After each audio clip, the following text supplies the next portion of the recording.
Hi, my name is Julia and this is Space Daily News channel.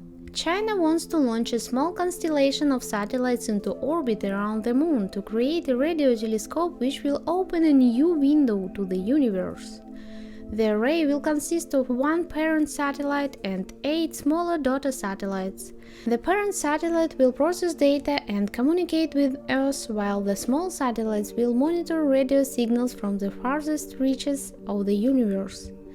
Deploying such a constellation in orbit around the Moon is technically easier than building a telescope directly on the lunar surface, a project that NASA and other space agencies are now considering as one of the next big steps in astronomy.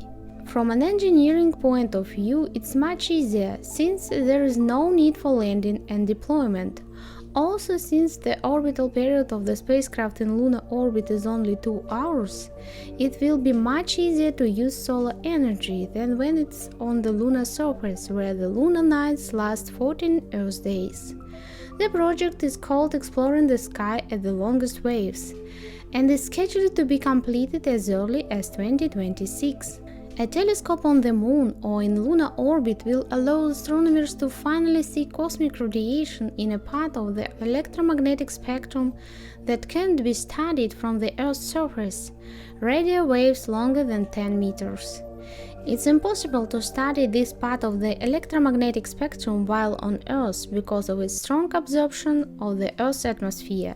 But it is this type of radiation that will help astronomers look into the first few 100 million years after the birth of the universe. An ideal place to study such electromagnetic waves could be the backside of the Moon. Away from Earth's atmosphere and radio noise during a lunar night, it faces away from the Sun, which is also a powerful source of radio waves. Chinese scientists have previously attempted the first demonstration to study radio waves from the Moon's orbit using the small Longjian-1 and Longjian-2 satellites. These two spacecraft were launched in 2019, along with the Chang'e 4 mission. However, Longjian-1 failed to reach lunar orbit, and astronomers only received data from Longjian-2. The measurements of this probe showed that the backside of the Moon is indeed incredibly quiet. Astronomers are therefore confident that with an orbiting constellation of radio telescopes, they will be able to detect much more radio waves from the early universe. A new, never-before-explored part of the universe is likely to reveal itself to scientists, and we will see new and interesting objects.